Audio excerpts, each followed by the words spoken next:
Bom, o trabalho que eu estou apresentando aqui, ele partiu de é, de umas experiências que eu tive ao longo do mestrado e do doutorado, que na realidade eu não trabalhava com mários, mas com grupos próximos, e era recorrente encontrar algum exemplar que, na tentativa de identificar, a gente esbarrava com algum problema, ou com o fato da descrição ser inespecífica, ou com ter 3 ou 4 descrições para locais próximos e que se encaixavam na característica dos organismos que a gente estava observando, e o material tipo às vezes não estava aqui, estava na Europa, a gente não teria como comparar com o exemplar tipo, e isso sempre foi me causando uma certa frustração.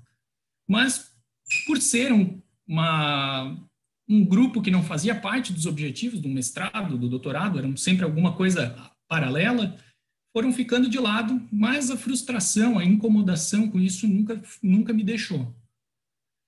Eu sei que é um pouco até clichê começar com frasezinha, mas eu vou colocar ali uma frase de um educador e historiador que fala que a ordem é um sonho do homem. E, de certo modo, eu acho que todo aracnólogo aqui pode dizer que está vivendo um pouco do sonho. Afinal, a gente é um grupo de profissionais da ciência bem organizado. O catálogo de aranhas está aí para mostrar isso. Só que o catálogo não foi feito do dia para a noite, ele não se construiu sozinho. Na realidade, ele foi uma série de eventos ao longo de quase 100 anos que foram sendo aprimorados. Desde listas muito simples, lá do Petrunkvist, com só o espécie tipo de cada gênero, até aquilo que a gente reconhece já hoje no nosso catálogo, que são as estruturas de qual o sexo do organismo que está sendo descrito, listas sinonímicas, qual é a bibliografia, a página, a figura que foi utilizada para descrever aquele exemplar, que é a mesma estrutura que foi usada lá pelo Bonnet, pelo Hever, pelo Brignoli, que depois foi incorporada também nos tomos apresentados pelo Platen. Mas eu não tenho como falar de tudo isso e não dizer que o grande salto que eu vejo nessa construção foi quando toda essa informação saiu de papel e se tornou digital. Começou a abrir possibilidades para que várias pessoas que antes não tinham acesso pudessem acessar essa informação e ela ficasse mais fácil de circular.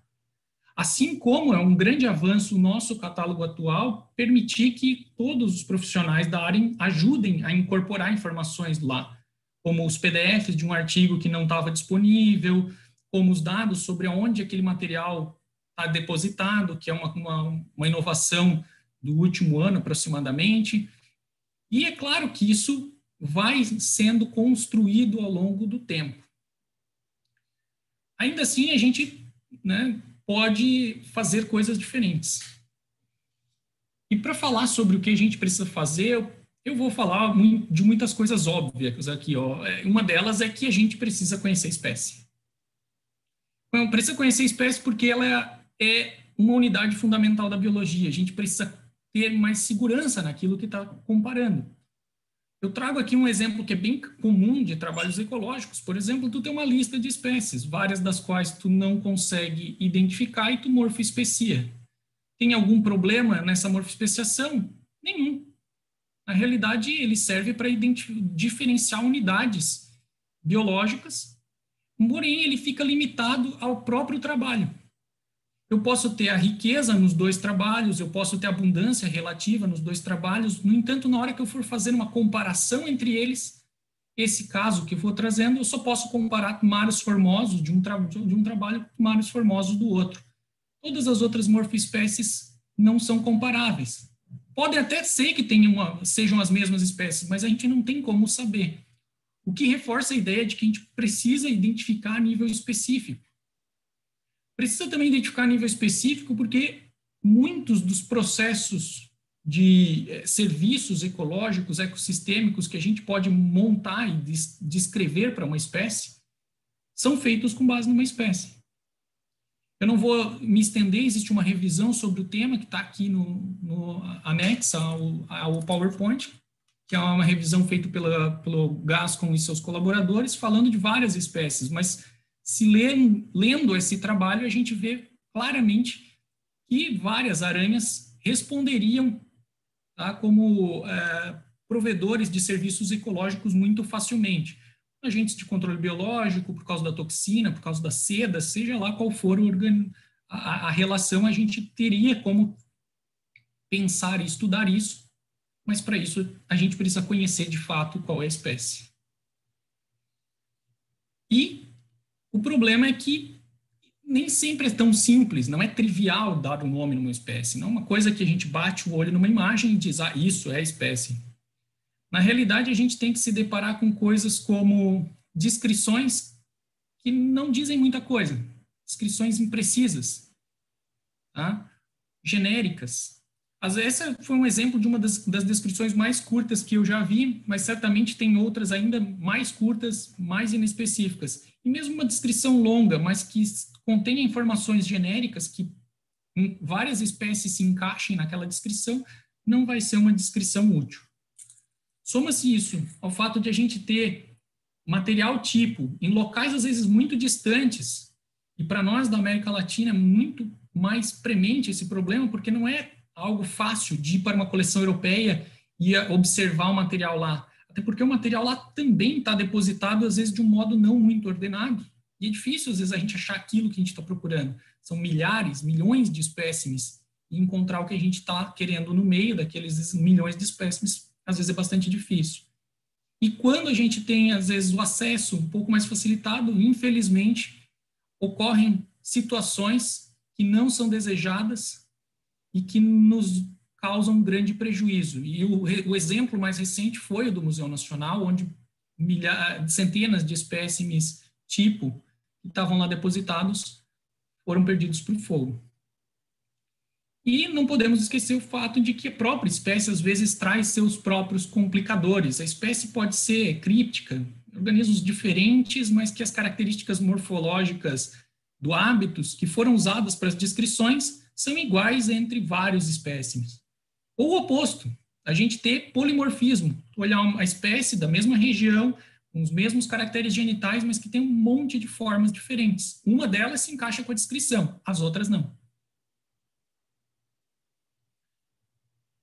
Então, para tentar trazer isso para um cenário mais próximo ao de Tomísio, eu peguei e fiz uma pesquisa no Google Scholar e no Science Direct por papers que tinham checklists ou inventários de aranhas no neotrópico. Cheguei a mais ou menos 44 trabalhos, e o que eu percebi é que a gente tem um percentual alto de morfoespécies nesses trabalhos, para tomídeos no geral. Nenhum dos dois gráficos aqui, eles se ajustam efetivamente a uma regressão linear, mas eu decidi trazer essa linha para a gente dar uma ideia de que, no geral, não importa se tem poucas espécies de tomídeo representadas no trabalho ou muitas, o percentual de morfoespécies tende a ser muito alto. E se eu olho somente para os tumários, que é o que eu vejo nesse gráfico do lado direito, a coisa fica ainda pior. No geral, é como se, na média, a cada 10 espécimes que tivesse numa lista um checklist, no inventário, uma delas fosse identificada e as outras 9 fossem morfoespécies. Isso acaba reforçando aquele negócio do dilema dos grupos muito diversos. Quanto mais espécies, mais difícil é de identificar, portanto, mais a gente morfoespecia. E eu peguei aqui esse gráfico onde a ideia era comparar o número de espécies de cada um dos gêneros do neotrópico com o número, a média de morfoespécies que os trabalhos vêm apresentando para elas. E isso se ajusta, apesar de um resíduo bem elevado, mas ele se ajusta a uma regressão linear. E realmente demonstra que quanto maior o número de espécies, no geral, a gente acaba dando mais morfoespécies para ela. E isso porque fica difícil de a gente trabalhar nomeando essas espécies quando a informação inexiste em termos de revisão. A gente não tem um trabalho revisivo desses grupos muito grandes. E isso também está relacionado ao modo com a qual esses trabalhos hoje são construídos. Boa parte são oriundos de mestrados, doutorados, ou seja, são projetos que têm uma execução em tempo curto para trabalhar com grupos que são taxonomicamente muito complexos, uma abrangência muito grande, e que, às vezes, acabam ficando devendo um pouco de execuibilidade na hora da gente escrever uma proposta. E, então, todo mundo evita. Eu não vou escrever um trabalho sobre primários porque vai que não é considerado execuível. Então, o que eu vejo é que o único jeito da gente resolver isso é fazer algo que foi feito, né, com as devidas proporções, é claro aqui, tomadas as devidas proporções, que foi feito, mas algo parecido com o que foi feito com os onópodes. Claro que no trabalho Goblin Spiders BPI, a gente tinha, o grupo tinha financiamento, e não é o que a gente teria agora nessa proposta, mas existia uma outra coisa lá muito positiva, que era a cooperação entre os pesquisadores. E é exatamente sobre cooperação que eu venho falar aqui e que eu venho chamar e convocar as pessoas que são interessadas em trabalhar com tomídeo, para que, quem sabe, a gente tenha um panorama dos primários que mude, assim como os de onópode mudaram, que em poucos anos mais do que duplicaram o número de suas espécies, porque se tornou conhecidas as espécies que tu tinha antes e tu pôde descrever novas espécies também. De modo que a gente começou essa proposta usando o material que estava no Museu Nacional e que um pouco antes de ele ter pegado fogo, eu tinha ido visitar e a gente achou. O material, na realidade, nem estava na época no Museu Nacional, estava na UFRJ, e eu trouxe para o laboratório com o intuito de fotografar. Van 12 minutos, Renato, te aviso. Perfeito, estou encerrando, então. Com a ideia de fotografar e a gente compilar isso em uma página onde as informações estivessem acessíveis. Então, usando aquele QR Code, vocês vão encontrar a página, que é esta aqui, ainda, obviamente, em construção, muito simples, mas que já encontra na página lista de espécies as fotos, em alguns casos também as imagens da descrição original, e a gente pretende que elas fiquem linkadas ao World Spider Catalog, ao próprio Google Maps, para que as pessoas tenham uma ideia de onde ficam essas localidades, que são, às vezes, muito particulares aqui do nosso território brasileiro.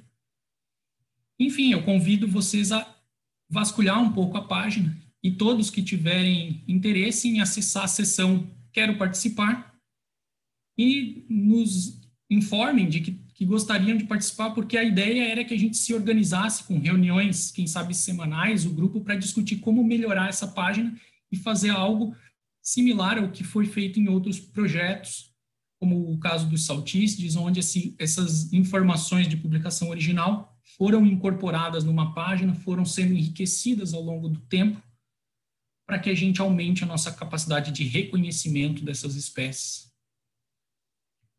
Então, para encerrar, eu gostaria de agradecer aos membros do meu laboratório que têm trabalhado com tomísides nos últimos anos e que são coautores desse trabalho, a Diana, a Rafaela e o Miguel, e agradecer a todo mundo que me ouviu e que venha a participar do projeto. Muito obrigado.